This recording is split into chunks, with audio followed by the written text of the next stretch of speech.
ಸುರೇಶ್ ಕುಮಾರ್ ಅಂತ ಕೋಲಾರದ ನಿವಾಸಿ. ಏನು ಇತ್ತೀಚೆಗೆ ಮುರಳಿಗೌಡರು ಒಂದು ಆರೋಪ ಮಾಡಿದ್ರು, ಏನು ಘನತ್ಯಾಜ್ಯ ವಿಲೇವಾರಿ ಘಟಕ ಸರಿಯಾದ ನಿರ್ವಹಣೆ ಮಾಡ್ತಾ ಇಲ್ಲ, ಹಸಿ ಕಸ ಒಣ ಕಸ ಮತ್ತು ವಿಂಗಡಿಸ್ತಾ ಇದ್ದಾರೆ. ಅಲ್ಲಿ ಹಸಿ ಕಸ ಮತ್ತು ಪ್ಲಾಸ್ಟಿಕ್ ಕವರ್ಸ್ ಮಾತ್ರ ಹೋಗ್ತಾ ಇದೆ. ಮಿಕ್ಕಿದ್ದು ಏನೋ ಒಂದು 10 ಕೋಟಿ ರೂಪಾಯಿ ಬಜೆಟ್ ಮಾಡಿ ಘನತ್ಯಾಜ್ಯ ವಿಲೇವಾರಿ ಘಟಕ ಆಗಿದೆ, ಬಟ್ ಯಾವುದೇ ಬಳಕೆ ಆಗ್ತಾಯಿಲ್ಲ, ಅದು ವೇಸ್ಟಾಗಿ ಬಿದ್ದಿದೆ. ಮತ್ತು ಇತ್ತೀಚೆಗೆ ಏನಾಗ್ತಾ ಇದೆ ಅಂದರೆ, ಕಸವನ್ನು ಏನು ಕೋಲಾರ ನಗರಸಭೆಯಿಂದ ಏನು ಹಸಿ ಕಸ ಮತ್ತು ಒಣ ಕಸ ಬೇರ್ಪಡಿಸೋದ ಏನು ಚರಂಡಿಯಿಂದ ಎತ್ತಿದಂಥ ಒಂದು ಕಸವನ್ನು ಹಳ್ಳಿ ಪ್ರದೇಶಗಳಲ್ಲಿ, ಗ್ರಾಮಾಂತರ ಪ್ರದೇಶಗಳಲ್ಲಿ, ಕೃಷಿ ಹೊಂಡ, ಕೆರೆ, ಈಗ ಕೋಡಿಕಣ್ಣೂರು ಇರ್ಬೋದು, ಮತ್ತು ಕೆಲವೊಂದು ಬಾವಿಗಳಲ್ಲಿ ಈ ಥರ ತೊಗೊಂಬಂದು ರಾತ್ರೋರಾತ್ರಿ ತೊಗೊಂಡೋಗಿ ಮುಚ್ತಾ ಇದ್ದಾರೆ. ಇದು ಸುಮಾರು ಬಾರಿ ನಾನು ಒಂದು 3 ಇಯರ್ಸಿಂದ ನಾನು ಕಂಪ್ಲೇಂಟ್ಸು ಕೊಡ್ತಾ ಬಂದಿದ್ದೀನಿ. ಪೊಲ್ಯೂಷನ್ ಬೋರ್ಡ್ಗೂ ಕಂಪ್ಲೇಂಟ್ ಕೊಟ್ಟಿದ್ದೀನಿ. ಅವರು ಏನು ಹೇಳ್ತಾರೆ, ನೋಟಿಸು ಒಂದು 20ರಿಂದ 25 ನೋಟಿಸ್ ಕೊಟ್ಟಿರ್ತಾರೆ, ಏನು ರಿಪ್ಲೈ ಕೊಡಲಿಕ್ಕೆ. ಇದುವರೆಗೂ ಕೋಲಾರ ನಗರಸಭೆಯಿಂದ ಪೊಲ್ಯೂಷನ್ ಬೋರ್ಡ್ಗೆ ರಿಪ್ಲೈ ಕೊಟ್ಟಿರಲ್ಲ, ಮತ್ತು ನಾನು ದೂರು ಕೊಟ್ಟಿರೋದನ್ನು ನನಗೂ ರಿಪ್ಲೈ ಕೊಟ್ಟಿರೋದಿಲ್ಲ. ಮತ್ತು ಇತ್ತೀಚೆಗೆ ಏನಾಗಿದೆ ಅಂದರೆ, ಪೌರ ಕಾರ್ಮಿಕರ ಕೊರತೆ ಇದೆ. ಪ್ರತಿ ನಗರದಲ್ಲಿ ಕಸ ವಿಲೇವಾರಿ ಸರಿಯಾಗಿ ಆಗ್ತಾಯಿಲ್ಲ. ಹಾಗಾಗಿ ಏನು ಕೋಲಾರ ನಗರದ ಪ್ರಮುಖ ವಂಶದಿಯ ಆಸ್ಪತ್ರೆಯಲ್ಲಿ ಸುಧಾರಿತ ನರ ಶಸ್ತ್ರಚಿಕಿತ್ಸೆ, ಮೆದುಳು ಮತ್ತು ಬೆನ್ನುಹುರಿಯ ಅಸ್ವಸ್ಥತೆಗಳಿಗೆ ಅತ್ಯಾಧುನಿಕ ತಂತ್ರಜ್ಞಾನವನ್ನು ಬಳಸಿಕೊಂಡು ತಜ್ಞರು ಆರೈಕೆಯನ್ನ ನೀಡುತ್ತಾರೆ. ಹೆಚ್ಚಿನ ಮಾಹಿತಿಗಾಗಿ ಸಂಪರ್ಕಿಸಿ 7277072770 ಅಥವಾ 9141066685.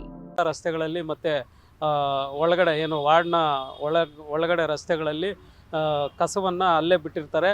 ಜೊತೆಗೆ ಕಸದ ಸಮಸ್ಯೆಯನ್ನು ಹೋಗ್ಲಾಡಿಸ್ಲಿಕ್ಕೆ ಜನ ಏನು ಮಾಡ್ತಾರೆ, ಮತ್ತು ಪೌರ ಕಾರ್ಮಿಕರು ಏನು ಮಾಡ್ತಾರೆ ಅಂದರೆ, ಕಸವನ್ನು ಸುಮ್ಮನೆ ಸ್ವಲ್ಪ ಎತ್ಕೊಳ್ಳೋದು, ಕಸವನ್ನು ಟ್ಯಾಕ್ಟ್ರಿಗೆ ಹಾಕೋದು, ಮತ್ತು ಬೆಂಕಿಯನ್ನು ಇಡ್ತಕ್ಕಂಥ ಕೆಲಸ ಮಾಡ್ತಾಯಿದ್ದಾರೆ. ನೀವು ಬೇಕಾದರೆ ವಿಸಿಟ್ ಮಾಡ್ಬೋದು. ಏನು ಬ್ಲಾಕ್ ಸ್ಪಾಟ್ ಏನಿದೆ, ಕಸದ ಬ್ಲಾಕ್ ಸ್ಪಾಟ್ಗಳಲ್ಲಿ ಬೆಂಕಿಯನ್ನು ಹಚ್ಚಿರ್ತಕ್ಕಂಥದ್ದು ಪ್ರತಿನಿತ್ಯ ನಡೀತಾ ಇದೆ. ಇಲ್ಲಿ ಯಾವ ಅಧಿಕಾರಿಗಳು ಇದಕ್ಕೆ ಗಮನ ಹರಿಸ್ತಾ ಇಲ್ಲ. ಮುಖ್ಯವಾಗಿ ಏನು ಕೋಲಾರ ನಗರದ ಆರೋಗ್ಯ ಶಾಖೆಗೆ ಸಂಬಂಧಪಟ್ಟಂಥ ಆರೋಗ್ಯ ನಿರೀಕ್ಷಕರು ಮತ್ತು ಏನು ಅಧಿಕಾರಿಗಳೇನಿದ್ದಾರೆ ಸರಿಯಾದ ರೀತಿಯಲ್ಲಿ ಕೆಲಸಕ್ಕೆ ಹೋಗೋದಿಲ್ಲ, ಮತ್ತು ಸ್ಥಳ ಪರಿಶೀಲನೆ ಮಾಡೋದಿಲ್ಲ. ಹಾಗಾಗಿ ಬೇಕಾಬಿಟ್ಟು ಕೆಲಸ ಮಾಡ್ತಾಯಿದ್ದಾರೆ. ಈ ಕೂಡಲೇ ಕೋಲಾರ ನಗರದಲ್ಲಿ ಅಭಿವೃದ್ಧಿ ಅಂತೂ ಆಗ್ತಾಯಿಲ್ಲ. ದಯವಿಟ್ಟು ಈ ಕೂಡಲೇ ಏನು ಕೋಲಾರ ನಗರದಲ್ಲಿ ಪೌರ ಕಾರ್ಮಿಕರ ಸಂಖ್ಯೆಯನ್ನು ಹೆಚ್ಚಿಸಬೇಕು. ಏನು ಪೌರ ಕಾರ್ಮಿಕರನ್ನ ಇತರ ಕೆಲಸಗಳಿಗೆ ಬಳಸ್ಕೊತಾ ಇದ್ದಾರೆ, ಅದನ್ನು ಕೂಡಲೇ ಹಿಂಪಡೆದು ಏನು ಡ್ರೈವರ್ ಕೆಲಸಕ್ಕೆ ಬೇರೆಯವ್ರನ್ನ ಕಾಂಟ್ರಾಕ್ಟ್ ಬೇಸಿಕ್ಕಾಗಲಿ, ಇಲ್ಲ ಯಾವ ರೀತಿ ಯಾವ ಒಂದು ಆಧಾರದ ಮೇಲೆ ಆದರೂ ತಗೊಂಡು ಪೌರ ಕಾರ್ಮಿಕರ ಸಂಖ್ಯೆಯನ್ನು ಹೆಚ್ಚಿಸ್ಬಿಟ್ಟು ಈ ಕಸದ ಸಮಸ್ಯೆ ಆದಷ್ಟು ಬೇಗ ಪರಿಹಾರ ಮಾಡಬೇಕಂತ ಈ ಮೂಲಕ ಕೇಳ್ಕೊತಾ ಇದ್ದೀನಿ. ಮತ್ತು ಇನ್ನೊಂದು ಏನು ಹೇಳ್ಬೇಕಂತಂದರೆ, ಏನು ಇತ್ತೀಚೆಗೆ ಒಂದು ತಿಂಗಳು 2 ತಿಂಗಳಿಂದ ಕಸವನ್ನು ತಗೊಂಡೋಗ್ಬಿಟ್ಟು ನಮ್ಮ ಕೋಡಿಕಣ್ಣೂರು ಕೆರೆ ಮತ್ತು ಹರಳ್ಳಿ ಮುಖ್ಯ ರಸ್ತೆ ಏನಿದೆಯೋ ಆ ರಸ್ತೆಯಲ್ಲಿ ಸುರಿದ್ಬಿಟ್ಟು ಬರ್ತಾಯಿದ್ದಾರೆ. ಎಷ್ಟು ಬಾರಿ ಅವ್ರಿಗೆ ತಿಳಿಸಿದ್ರು ಕೂಡ ಮಾಡೋ ಕೆಲಸ ಮಾಡ್ತಾಯಿದ್ದಾರೆ. ದಯವಿಟ್ಟು ಈಗೇನು ಇತ್ತೀಚೆಗೆ ಮಾನ್ಯ ಜಿಲ್ಲಾಧಿಕಾರಿಗಳು ಒಂದು ಹೇಳಿಕೆಯನ್ನು ಕೊಟ್ಟಿರ್ತಾರೆ, ಕಸವನ್ನು ಯಾರು ತಗೊಂಡೋಗಿ ಎಸಿತಾರೋ ಅವ್ರ ಮೇಲೆ ಕ್ರಿಮಿನಲ್ ಕೇಸ್ ದಾಖಲು ಮಾಡಬೇಕಂತ ಹೇಳ್ತಾರೆ. ದಯವಿಟ್ಟು ಕೋಲಾರ ನಗರದ ಆರೋಗ್ಯ ಶಾಖೆಗೆ ಸಂಬಂಧಪಟ್ಟಂಥ ಅಧಿಕಾರಿಗಳ ಮೇಲೆ ಮತ್ತು ಏನು ಟ್ಯಾಕ್ಟ್ರಿಗಳಿಂದ ತಗೊಂಡೋಗಿ ಕಸವನ್ನು ಹೊಡಿತಾರೋ ಅವ್ರ ಮೇಲೆ ಕ್ರಿಮಿನಲ್ ಕೇಸ್ ದಾಖಲು ಮಾಡಬೇಕು ಅಂತ ಈ ಮೂಲಕ ನಾನು ಕೇಳ್ಕೊತಾ ಇದ್ದೀನಿ. ಇದು ಏನು ಕೆಂದಟ್ಟಿ ಬಳಿ ಇರುವಂಥ ಘನತ್ಯಾಜ್ಯ ವಿಲೇವಾರಿ ಘಟಕ ಇದೆ, ಆದರೆ ಅಲ್ಲಿ ಸರಿಯಾದ ರೀತಿಯಲ್ಲಿ ನಿರ್ವಹಣೆ ಮಾಡ್ತಾ ಇಲ್ಲ. ಯಾಕಂದರೆ ಹಸಿ ಕಸ ಒಣ ಕಸ ಮಾತ್ರ ತಗೊಂಡೋಗಿ ಹಾಕ್ತಾರೆ ಅಷ್ಟೇ. ಇನ್ನು ಚರಂಡಿಗಳಿಂದ ತೆರವುಗೊಳಿಸಿದಂಥ ಕಸವನ್ನು ಇವರು ಎಲ್ಲಂದರೆ ಅಲ್ಲಿ ಹೋಗಿ ತಗೊಂಡೋಗಿ ಹಾಕ್ತಾಯಿದ್ದಾರೆ. ಜೊತೆಗೆ ಪೌರ ಕಾರ್ಮಿಕರ ಕೈಯಲ್ಲೇ ಸ್ಪಾಟಲ್ಲೇ ಏನು ಸೆಗ್ರಿಗೇಷನ್ ಮಾಡ್ತಾ ಇರೋದು ಅಸಹ್ಯದ ಮಾತಾಗಿದೆ. ಮತ್ತು ಕೋಡಿಕಣ್ಣೂರು ಕೆರೆಯಲ್ಲಿ ಈಗಾಗಲೇ ಕೋಡಿಕಣ್ಣೂರು ಕೆರೆಗೆ UGD ಕೊಳಚೆ ನೀರನ್ನು ಸಹ ಬಿಟ್ಟಿರ್ತಾರೆ. ಇದು ನಾನು ದೂರು ಕೊಟ್ಟು 3-4 ತಿಂಗಳಾಗಿದೆ, ಯಾವ ಅಧಿಕಾರಿಗಳು ಕ್ರಮ ಕೈಗೊಂಡಿಲ್ಲ.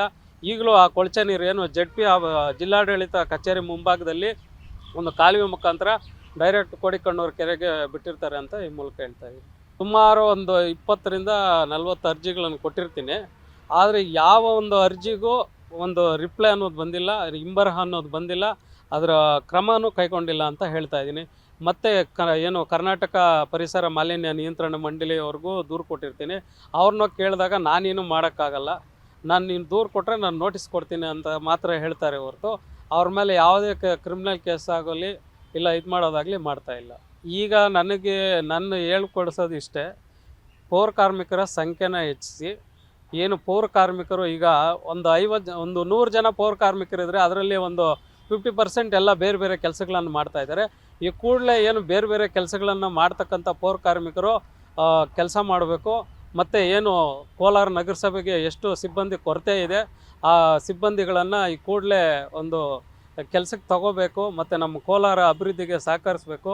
ಮತ್ತು ಇಲ್ಲಿ ಮೈನ್ ಇನ್ನೊಂದು ಏನಂತಂದರೆ, ಇಲ್ಲಿ ಕೋಲಾರ ಜಿಲ್ಲಾಡಳಿತಕ್ಕೆ ಉಸ್ತುವಾರಿ ಸಚಿವರ ಒಂದು ನಿರ್ಲಕ್ಷ್ಯತೆ ಇದೆ.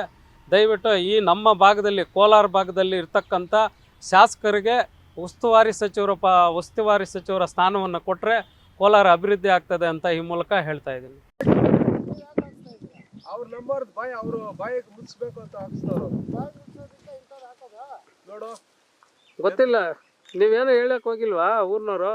ಹೇಳಿದ್ರ ಪಂಚಾಯತಿ ಯಾರ್ದು ಇದು? ಪಂಚಾಯತಿ ಯಾರ್ದು? ಯಾವ ಪಂಚಾಯತಿ? ಅರ್ಧವಂಡಳ್ಳಿ ಗ್ರಾಮ ಪಂಚಾಯತಿ. ನೋಡು ಬರ್ತಾ ಇತ್ತು ನೋಡು ಬರ್ತಾ ಇದೆಯಾ?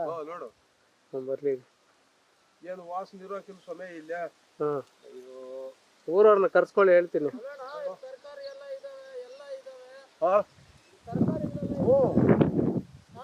ಅವರು ಹಾಕಿ ಮುಳ್ಳೆಲ್ಲ ಬೇಗ ಹೊಡಿಬೇಕಲ್ಲ.